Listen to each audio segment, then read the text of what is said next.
이번 주 성경 말씀은 마태복음 20장 25절에서 28절까지의 말씀입니다. 신약 33쪽입니다.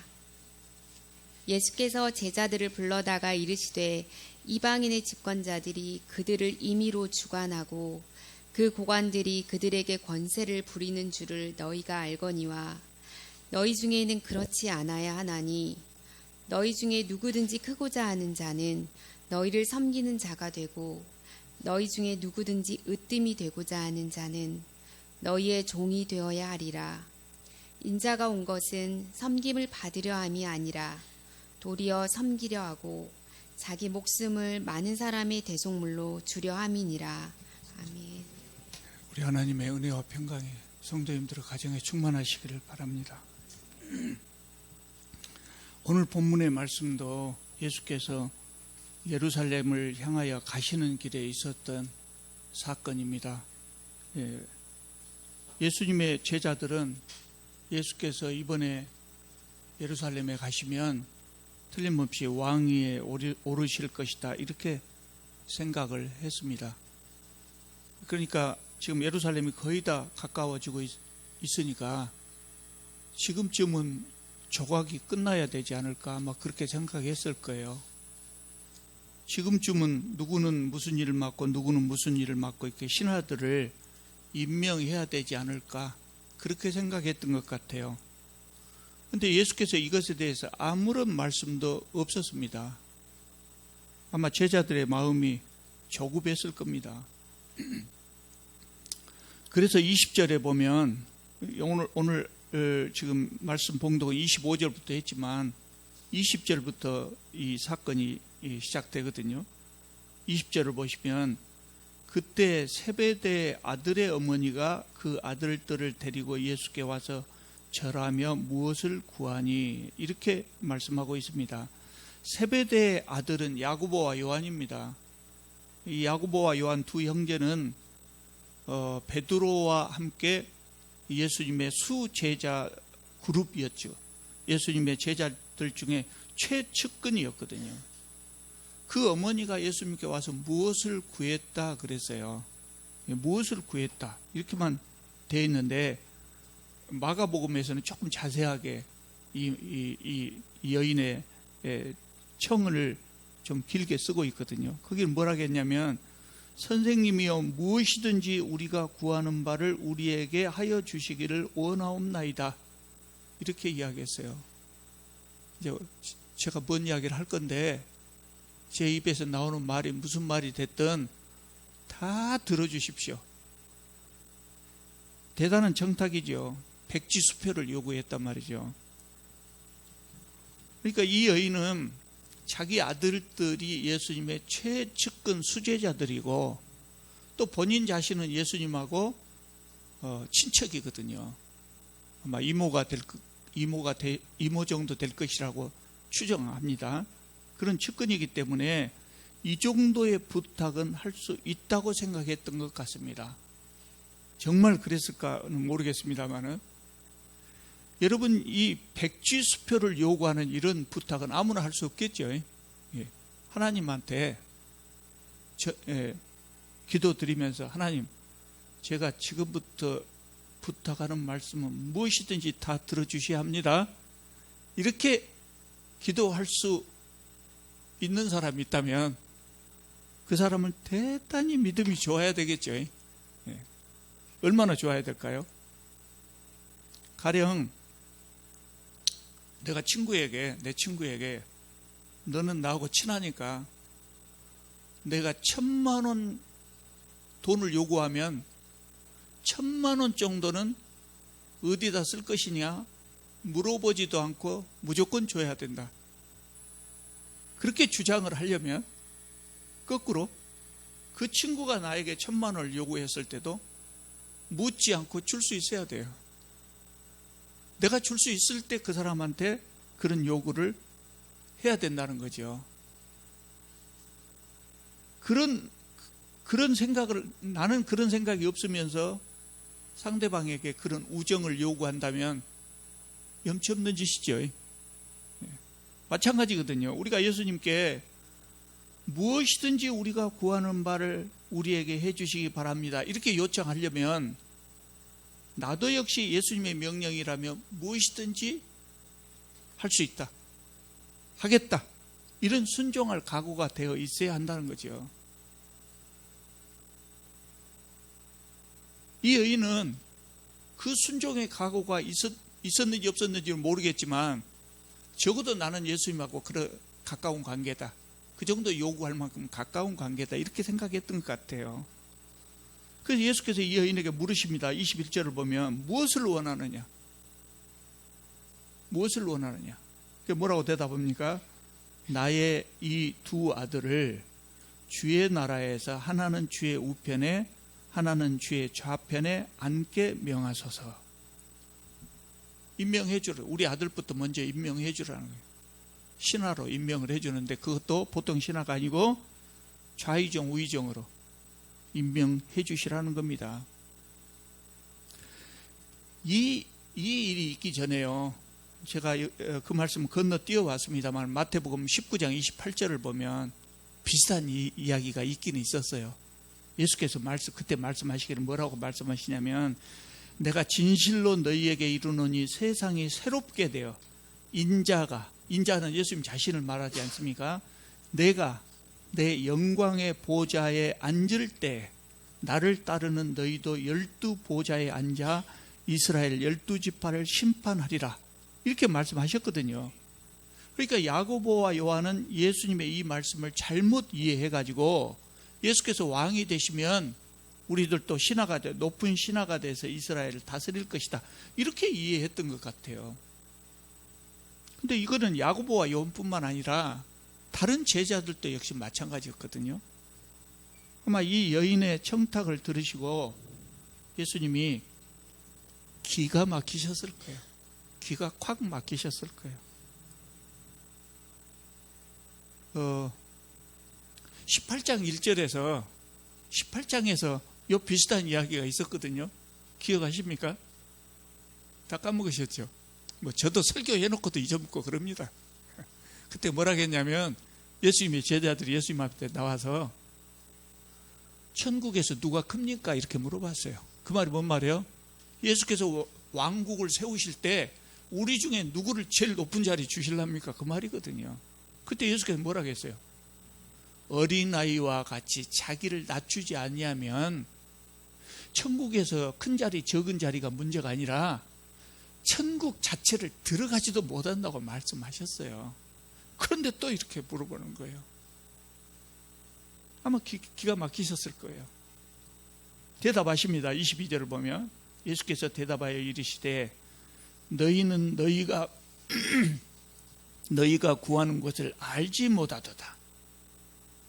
정말 그렇지요. 이 여인은 자신이 구하는 것이 무엇인지 그 의미를 알지 못하고 구했어요. 예수님이 지금 가시고자 하시는 그 길이 뭡니까?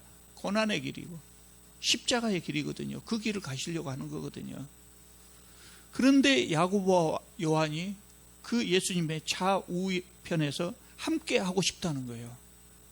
그러니까 이 야고보와 요한의 기도가 그대로 이루어진다면 어떻게 해야 돼요?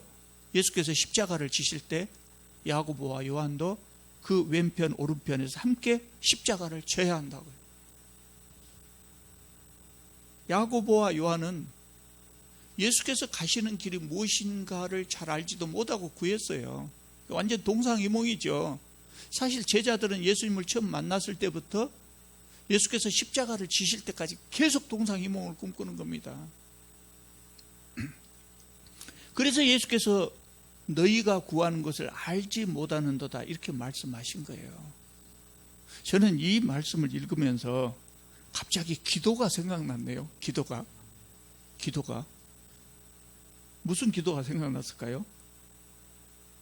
내가 하나님께 기도한 것 중에 하나님께서 나에게 너는 네가 구하는 것을 알지도 못하고 구하고 있다, 그렇게 말씀하지 않으셨을까?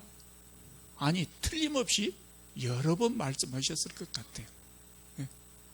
그것을 구하면 그것이 나에게 독이 된다고 하는 것을 알지도 못하고 그냥 구하기만 함. 안 준다고 땡깡 부리고 그럴 때 하나님께서 너는 네가 구하는 것을 알지 못하는구나, 그렇게 말씀하셨을지도 모르겠어요. 우리는 하나님께 기도할 때 잘해야 됩니다. 그래서 예수께서 다시 물어보십니다. 22절을 다시 봅니다. 너희는 너희가 구하는 것을 알지 못하는도다. 내가 마시려는 잔을 너희가 마실 수 있느냐? 이렇게 물어보셨어요.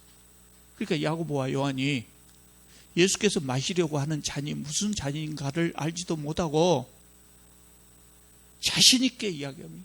할 수 있나이다. 할 수 있나이다.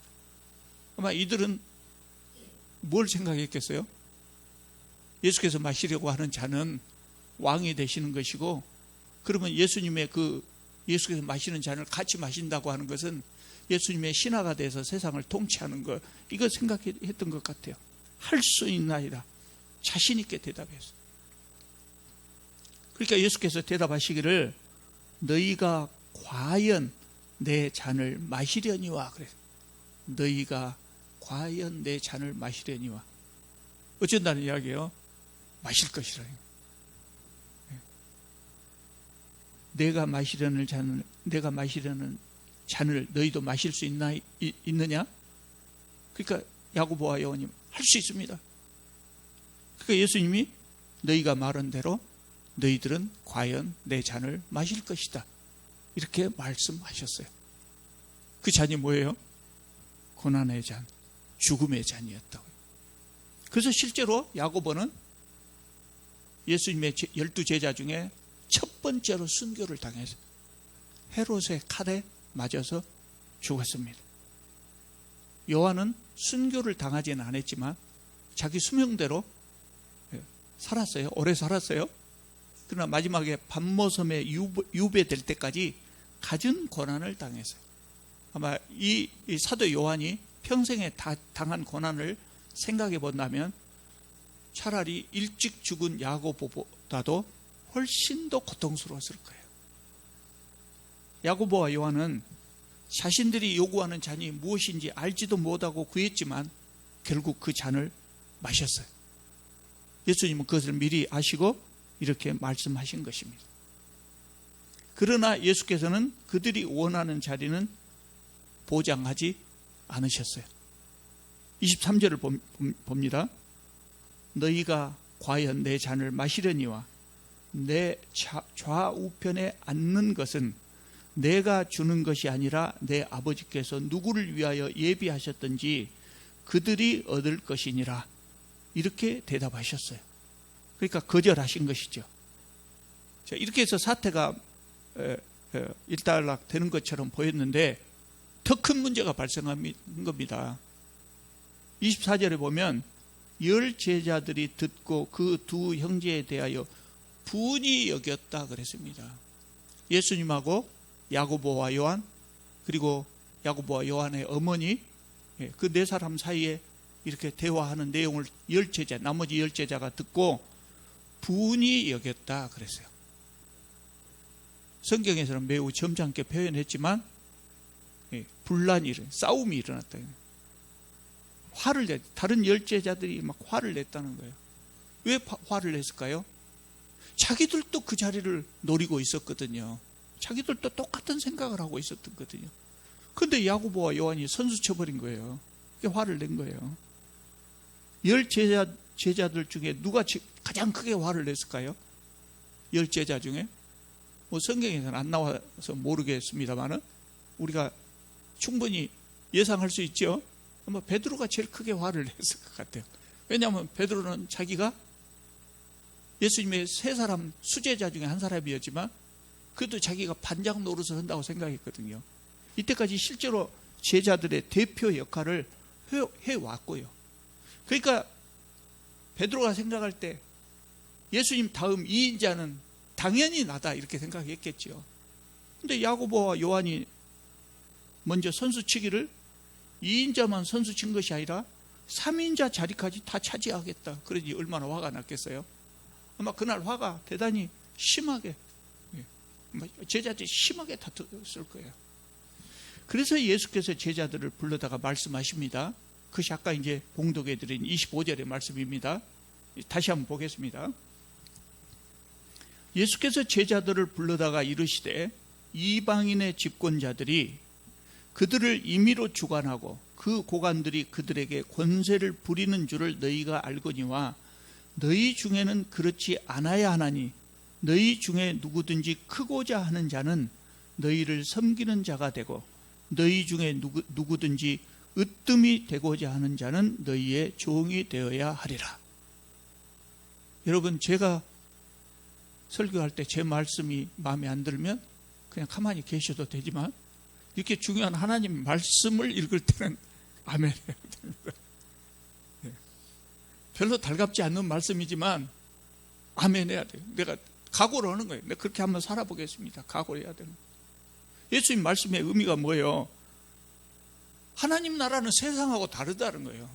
세상에서는 조금만 권력이 있으면 군림하려고 하지만 하나님 나라는 다르다는 거예요. 그러니까 예수께서는 지금 제자들에게 이 세상 나라와 제자들이 지금까지 경험해오고 살아오고 있는 세상 나라와 아직 경험하지 못한 하나님 나라의 차이가 무엇인가를 지금 설명하시고 계시는 거예요. 그때나 지금이나 세상에서는 조금만 권력이 있어도 그 권력을 10배, 20배 누리려고 합니다. 그래서 힘 있는 사람들이 힘없는 사람을 억압하고 착취하는 겁니다. 별일도 아닌데 큰 소리로 무안을 주고 화를 내고 아무 이유 없이 괴롭히고 자기 일은 부하 직원들에게 떠넘기고 성과는 가로채고 이런 경우가 수도 없이 많죠. 사적으로 기분 나쁜 것까지 분풀이 부하 직원들한테 분풀이해야 되고 심지어는 권력을 이용해서 아랫사람들을 성희롱하고 성폭행하고 그런 일이 세상에는 비일비재하게 있단 말이죠. 예수께서는 이런 행위를 이방의 집권자들이 하는 짓이다 그래요. 이방의 집권자들이 세상에 권력 있는 사람들이 하는 짓거리다 이렇게 표현하셨어요. 하나님 나라 밖의 세상은 그렇지만 하나님 나라는 다르다는 거예요.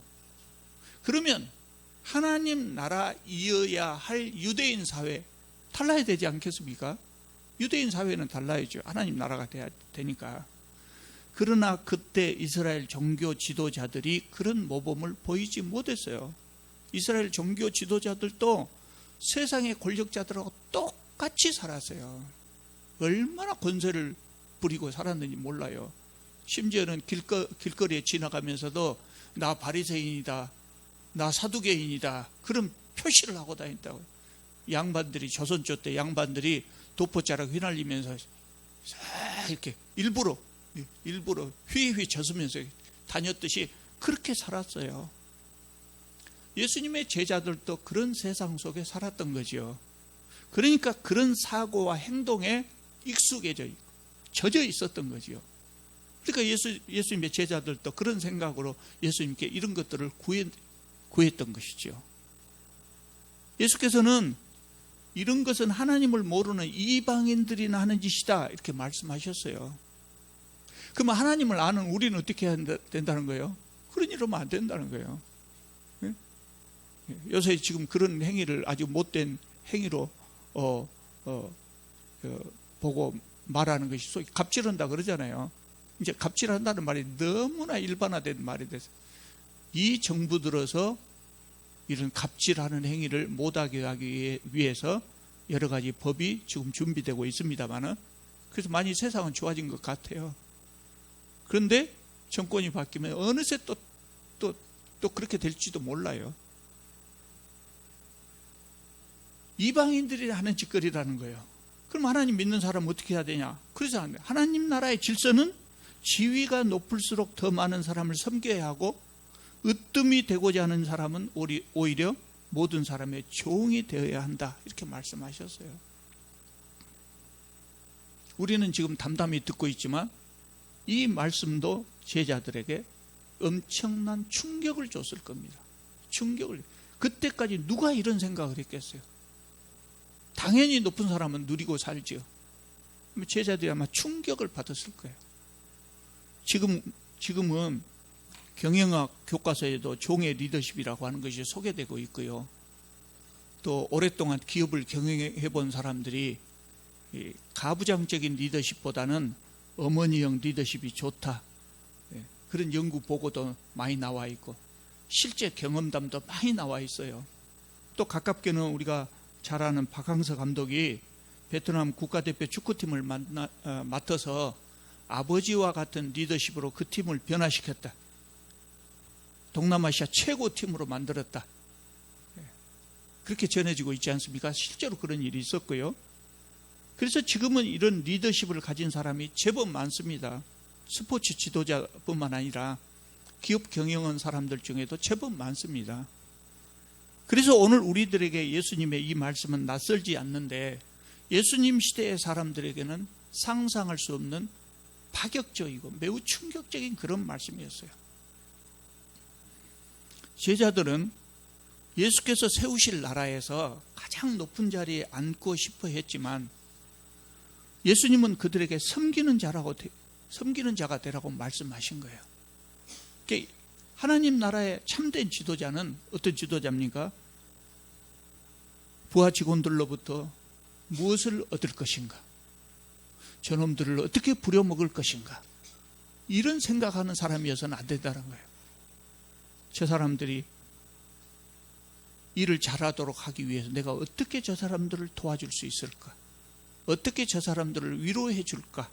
이것을 먼저 생각해야 된다. 한 걸음 더 나아가서 말하자면 세상에서 소위 말하는 높은 자리, 낮은 자리라고 하는 것은 진짜 높고 낮은 위계 질서의 자리가 아니라 기능적인 분류다. 그 사람은 이런 일을 맡고 나는 이 사람은 이런 일을 맡고 기능적인 분류다. 역할이 다른 것이다. 이렇게 생각하는 것이 이것이 예수님의 리더십이라는 겁니다. 여러분 지금 교회에서는 어떤 교회나 마찬가지입니다만 지금 교회에서는 장로와 집사와 권사가 위계 질서처럼 되어 있어요. 그런데 그 성경적이지 않거든요. 목사도 마찬가지고요. 기능적인 분류입니다. 서로 다른 일을 맡았을 뿐이지 누가 높고 낮은 것은 아니다고요.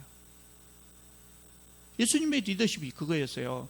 그리고 28절을 보면 예수께서는 당신 자신을 예로 들면서 이것을 결론을 내리는데 인자가 온 것은 예수님 자신을 말씀하지요. 내가 온 것은 섬김을 받으려 함이 아니라 도리어 섬기려 하고 자기 목숨을 많은 사람의 대속물로 주려 함이니라. 이놈들아 정신 차려라. 나도 섬김을 받으려고 온 것이 아니다. 나는 내 목숨을 다 바치기까지 내 백성들을 섬기기 위해서 왔다. 이렇게 말씀하시는 거예요. 예수께서 그런 생각을 가지시고 이 땅에 오셨다면 예수님의 제자들은 어떻게 살아야 될까 하는 것이 분명해집니다. 섬기면서 살아야 된다는 거죠. 내가 만나는 모든 사람을 주님 대하듯 하고 내가 만나는 모든 사람들을 섬겨야 된다는 것이죠. 교회 안에서만 그렇게 하라는 것이 아니고 세상 속에서도 직장에서도 그러고 직장에서 부하 직원들을 오히려 섬기고 가정에서도 내 자녀들을 다 섬기면서 이렇게 살아야 된다. 세상 속에서 하나님 나라의 리더십을 실천하면서 살아야 된다는 거예요. 왜 그렇게 살아야 됩니까? 교회에서는 그러지만 세상에 나가서까지 그렇게 해야 될 필요가 있을까요? 이유가 있어요. 그래야 세상이 하나님 나라로 변화가 된다는 거예요. 우리는 세상을 하나님 나라로 변화시켜야 될 책임을 가지고 있거든요. 우리가 세상 사람들하고 똑같은 리더십으로 세상에서 산다면 세상은 여전히 세상이에요. 세속적인 세상이 되지요. 하나님 나라로 변화되지 않죠.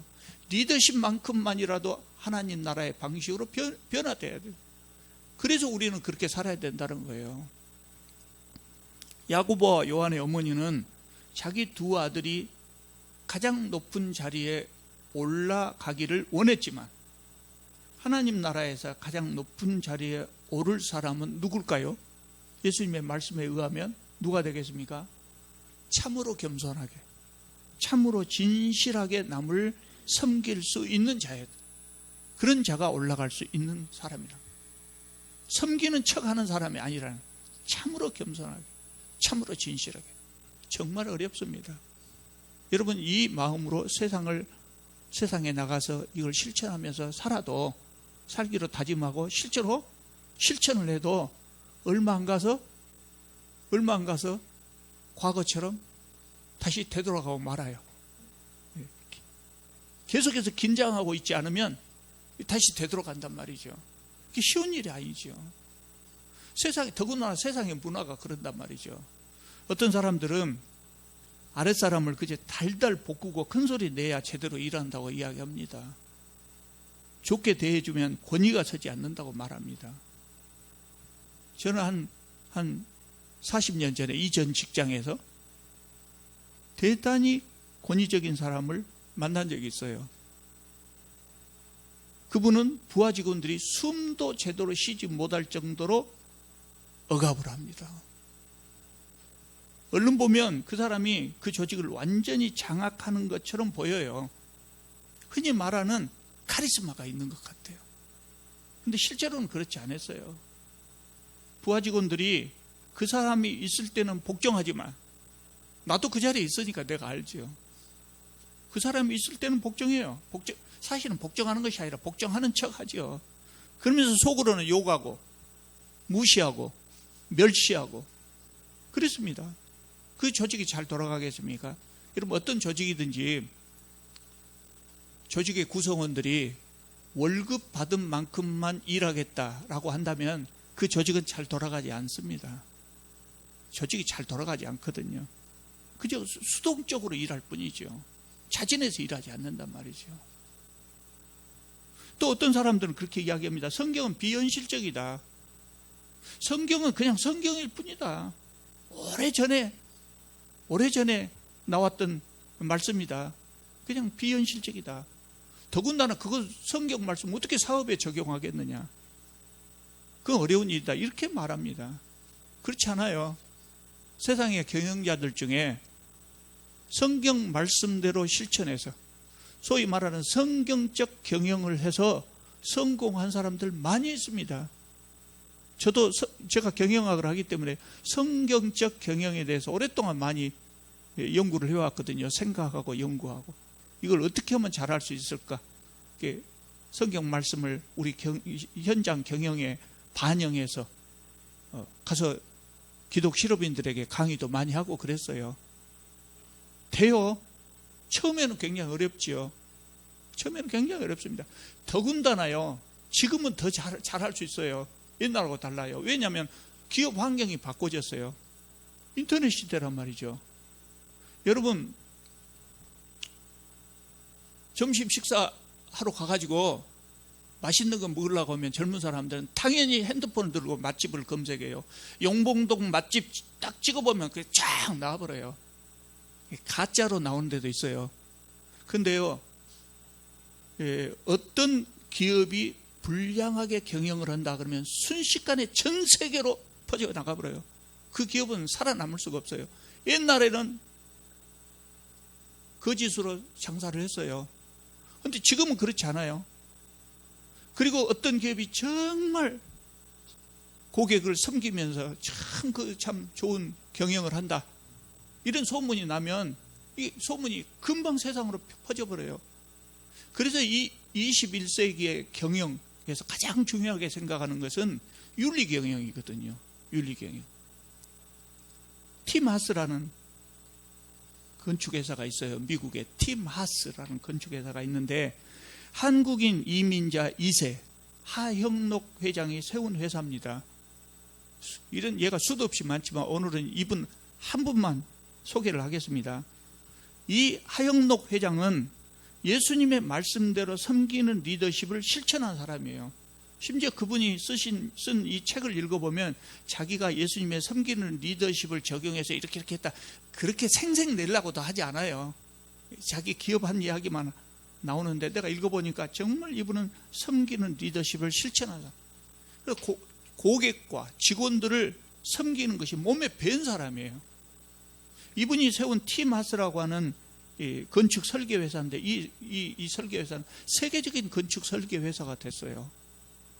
그리고 미국 청년들이 가장 일하고 싶어하는 회사 몇 개가 있는데 그 중에 하나예요.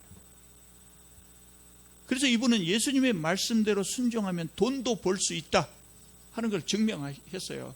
물론 이분의 다른 능력도 물론 있겠지요. 그러나 예수님의 말씀을 실천했어요. 이분의 책이 있어요. P31이라는 책이 있으니까 한 번씩 꼭 보시기 바랍니다. 교육부장님이 좀 사서 몇 권 비치해 놓으면 좋겠어요. P31을 할 때 P는 영어 대문자 P입니다. 그래서 잠언을 의미합니다. 잠언. 그러면 31은 뭘까요? 31장. 그래서 잠언 31장을 자기 경영에 적용한 이야기를 하고 있습니다. 여러분, 우리 각 사람은 우리가 서 있는 자리에서 그 서 있는 곳을 하나님 나라로 만들어야 될 책임이 있습니다. 우리가 서 있는 곳을 하나님 나라로 만들어야 된다 하는 것은 내 주위에 있는 사람을 기독교인으로 만든다 하는 것만을 의미하는 것이 아니에요. 내가 일하는 곳에 정말 하나님의 정의가 바로 서고 내가 일하는 곳에 예수 그리스도의 사랑이 실천되어야 한다는 의미예요. 그래야 하나님 나라가 되죠. 그것을 위해서 우리가 성경 말씀 중에 적용해야 될 것이 여러 가지가 있는데 그 중에 오늘 말씀은 뭐라고 합니까? 세상의 리더십이 아니고 하나님 나라의 리더십, 섬기는 리더십으로 일하라, 이렇게 말씀하고 있습니다. 여러분, 오늘 예배 드리고 돌아가시면서 잊어먹지 않으시기를 바랍니다. 지금까지도 그렇게 오셨겠지만 이후로 만나는 사람마다 섬겨야 됩니다. 학교에 가서 학생들을 가르칠 때도 야 이놈들아 하고 가르치는 것이 아니라 정말 섬기는 자세로. 요새 아이들이 얼마나 가르치기가 힘든지 몰라요. 금년에 교사들 중에 명퇴자가 많이 생겨났답니다. 힘듭니다. 하물며 고객을 섬기는 것은 얼마나 어렵겠어요. 시청의 공무원 중에 제일 어려운 부서가 민원실이라고 하죠. 민원실에 온 사람들은 공무원을 대할 때 너희들은 내가 낸 세금으로 월급 받는 사람들이다, 내 말을 들어야 된다. 자기가 세금 내면 얼마, 실제로 세금 많이 낸 사람은 그렇게 말하지도 않습니다. 그렇게 생각하지도 않습니다. 그래서 감정 노동자라고 하잖아요. 대단히 힘듭니다. 섬기면서 세상에 일을 하는, 부하 직원뿐만 아니라 고객들까지 섬기면서 일한다고 하는 것은 대단히 어려운 일입니다. 대단히 어려운 일입니다. 그러니까 예수께서 말씀하셨지요. 어렵지 않으면 말씀하지도 않으셨을 겁니다. 어려운 일입니다. 그런데 우리가 그렇게 힘쓰고 노력해야 세상이 하나님 나라로 바꿔지는 것입니다. 그래야 바꿔지는. 그러므로 우리는 세상의 모든 사람들을 어렵지만, 정말 어렵지만 세상의 모든 사람들을 섬김으로 이 세상을 하나님 나라로 변화시킬 수 있기를 바랍니다. 기도드리겠습니다. 거룩하신 우리 하나님, 참으로 주님 앞에 설 수도 없는, 자격이 없는 저희들을 불러주셔서 주님 나라의 백성 삼아주시고 주님 나라의 일꾼 삼아주심을 감사드립니다. 주님, 저희들이 주님의 제자로서 주님의 말씀을 기억하고 세상 속에 이 말씀을 실천하면서 살아갈 수 있게 하여 주시옵소서. 주님 말씀대로 살면서도 세상에 우리 일터에 우리 동료들과 불화하지 않고 평안을 누리면서 살아갈 수 있는 지혜도 저희들에게 허락하여 주시옵소서. 예수 그리스도께서 가르치신 이 리더십으로 기필코 세상을 하나님 나라로 변화시키겠다고 하는 열정을 주시옵소서. 예수님의 이름으로 기도드립니다. 아멘.